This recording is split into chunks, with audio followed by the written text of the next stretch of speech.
चलिए शुरू करते हैं। तो पूरे उत्साह के साथ जीनियस यूनिक स्टडी में आपका स्वागत है। इस खास स्टडी सेशन में या कहें इस डीप डाइव में आज हम बहुत कुछ कवर करने वाले हैं। बिल्कुल। आज के हमारे सेशन का मुख्य लक्ष्य रसायन विज्ञान यानी केमिस्ट्री के अध्याय 1 को पूरी गहराई से समझना है। हमारे पास जो पीडीएफ है उसके हर एक बिंदु को हम डिकोड करेंगे। हाँ, और जो लोग सीख रहे हैं उनके लिए ये स्पष्ट कर दूं कि हम लाइन दर लाइन चलेंगे। इस स्रोत सामग्री का कुछ भी नहीं छूटेगा। एकदम सही। तो चलिए अब अपनी पहली स्लाइड की ओर बढ़ते हैं। देखते हैं इसमें क्या है। यहाँ स्क्रीन पर एक बहुत ही शानदार 3D परमाणु एटम का चित्र है, जिसके चारों ओर चमकदार कक्षाएं हैं और इलेक्ट्रॉन लगातार घूम रहे हैं। काफी आकर्षक विजुअल है ना? है ना? अब पीडीएफ की पहली लाइन पढ़ते हैं। इसमें लिखा है ब्रह्मांड बराबर द्रव्य प्लस ऊर्जा, यानी मैटर एंड एनर्जी। आगे क्या लिखा है द्रव्य के बारे में?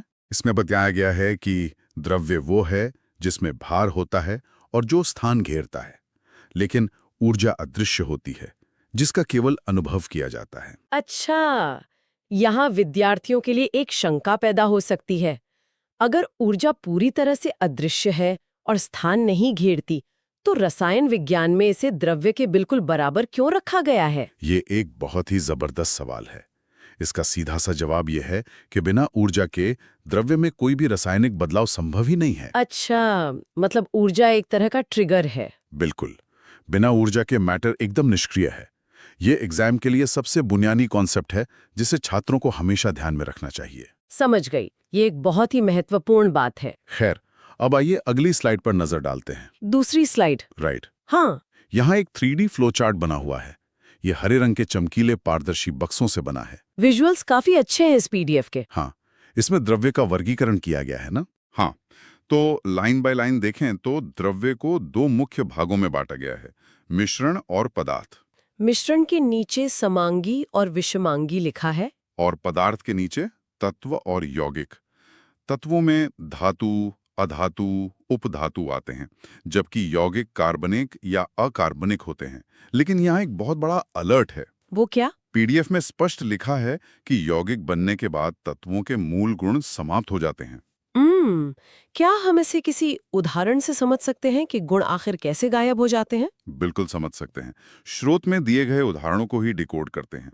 देखिए, सोडियम यानी Na, जो कि बहुत ज्वलनशील है, पानी के संपर्क में आते ही धमाका करता है। हाँ, और दूसरी तरफ है क्लोरीन गैस Cl2, जो कि बेहद विषैली है, जानलेवा होती है। सही कहा।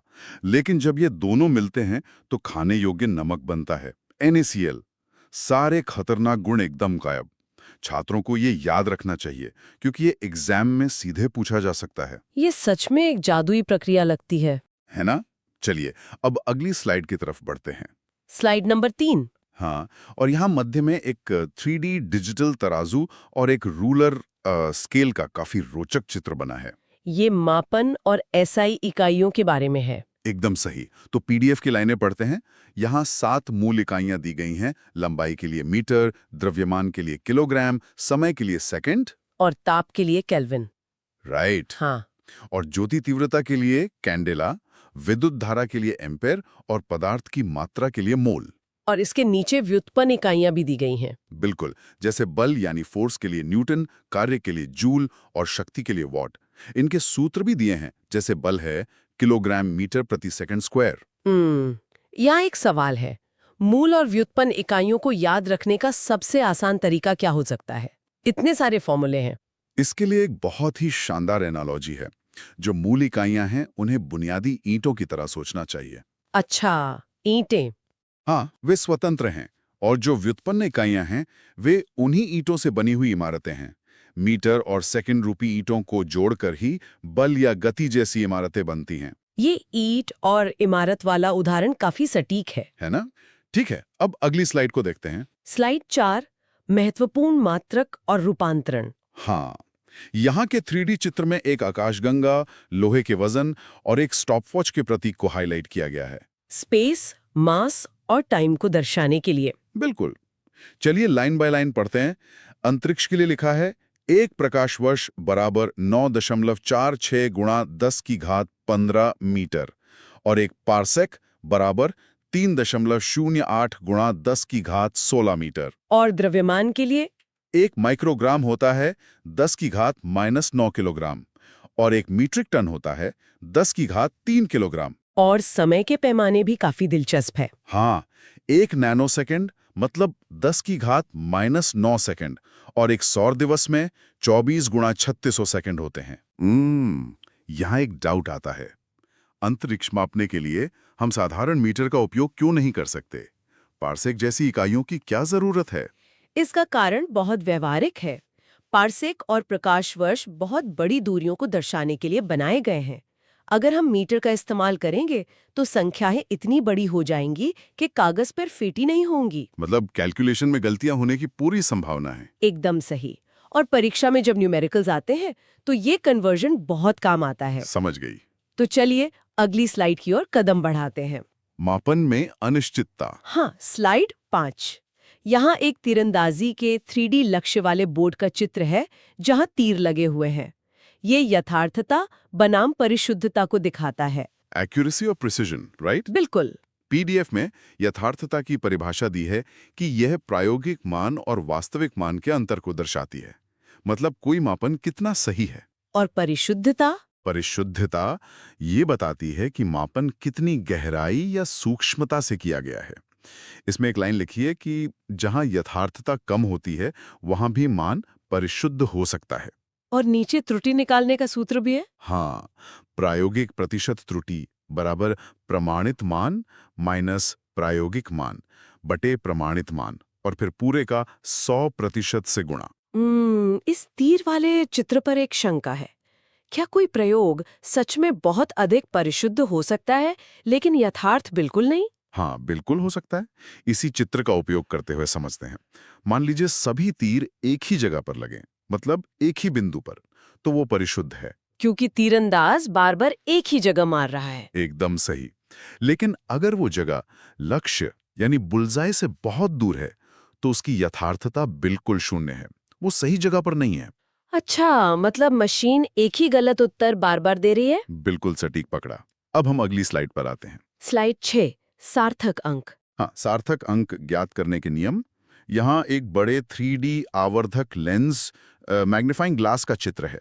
वह एक कांच के ब्लॉक पर लिखे नंबर 0.0150 को बड़ा करके दिखा रहा है। ये नियम छात्रों को अक्सर बहुत परेशान करते हैं। इसीलिए हम इन्हें उदाहरण सहित लाइन बाय लाइन पढ़ेंगे। पहला नियम, सभी अशून्य अंक सार्थक हैं। उदाहरण के तौर पे 5143.28 में 6 सार्थक अंक होंगे। क्योंकि इसमें कोई शून्य नहीं है। सही।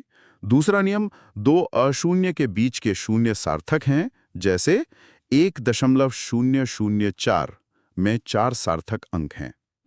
आगे क्या है? तीसरा नियम कहता है कि दशमलव के दाईं ओर के शून्य सार्थक हैं, जैसे 15.0 में 3 सार्थक अंक हैं। और चौथा नियम? प्रथम अशून्य के बाईं ओर के शून्य सार्थक नहीं होते।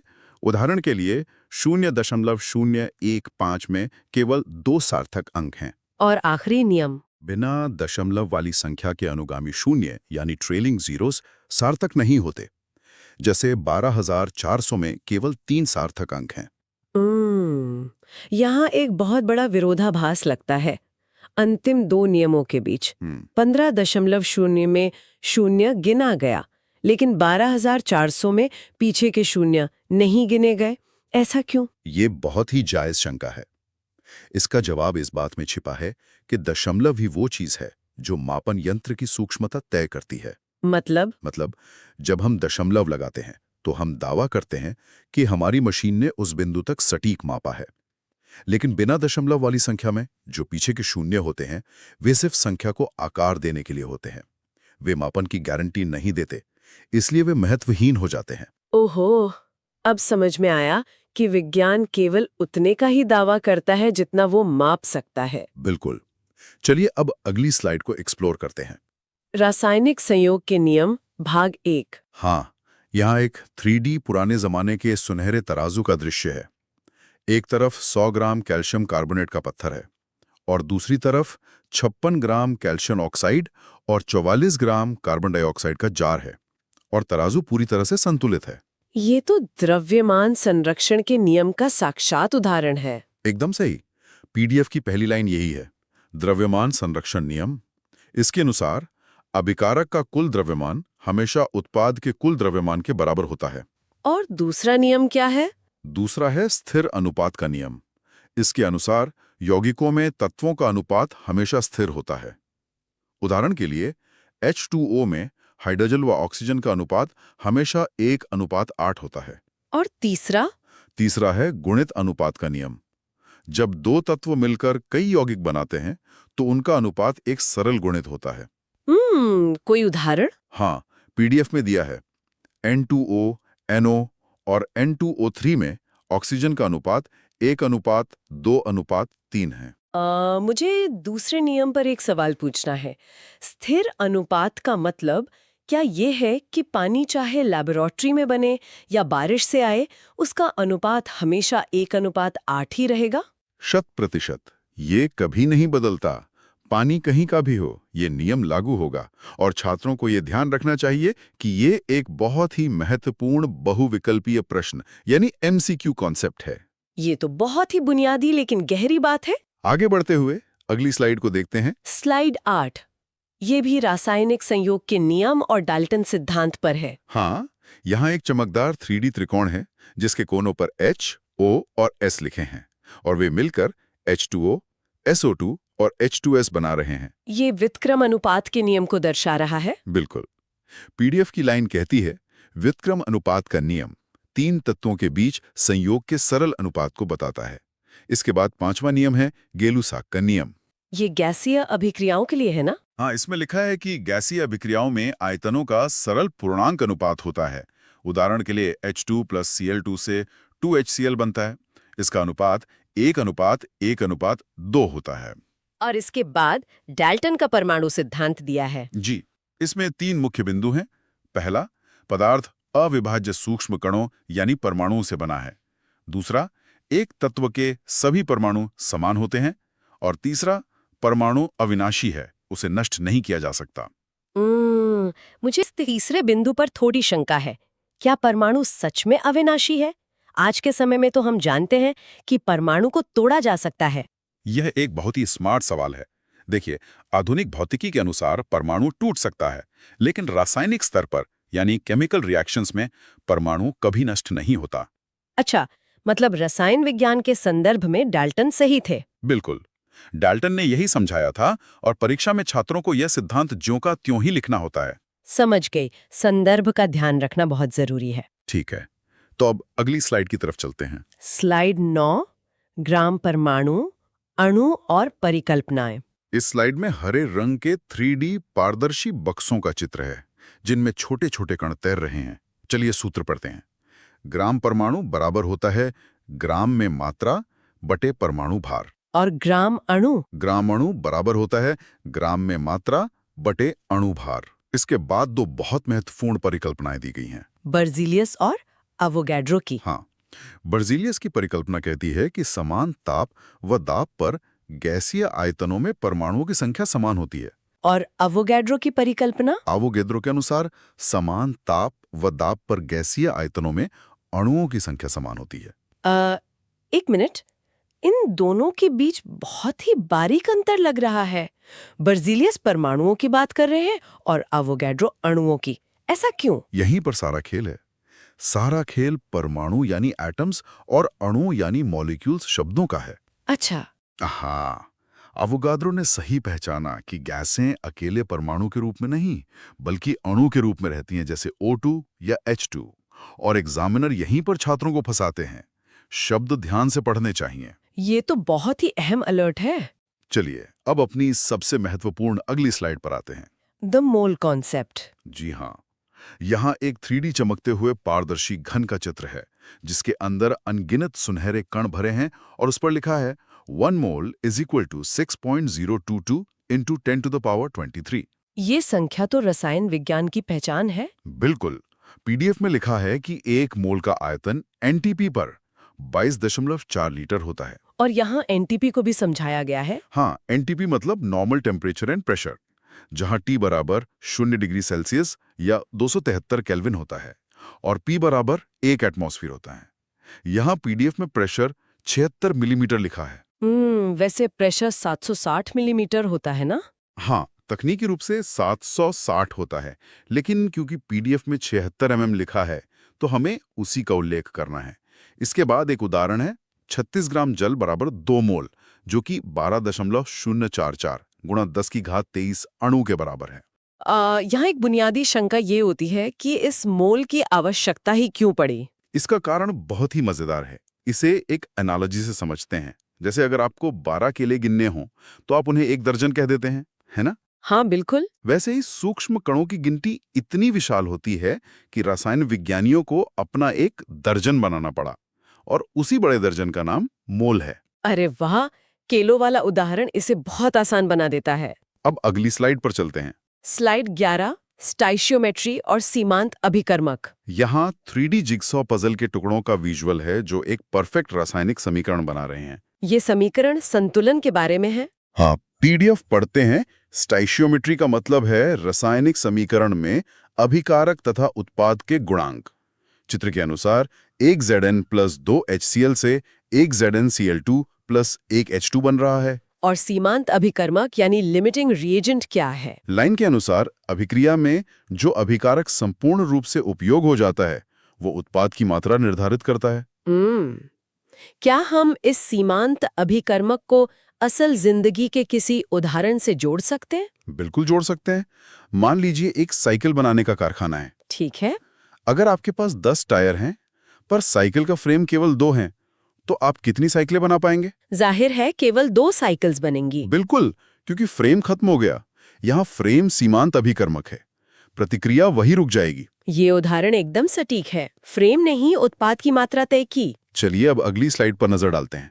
विलयन की सांद्रता आयतन आधारित। यहाँ हरे और नीले रंग के 2 शानदार 3D वॉल्यूमेट्रिक फ्लास्क बने हैं, जिन पर 1 लीटर लिखा हुआ है। ये मोलरता और नॉर्मलता के बारे में है। हाँ, पीडीएफ में मोलरता यानी एम की परिभाषा है 1 लीटर घोल में पदार्थ के अणु भार का अंश।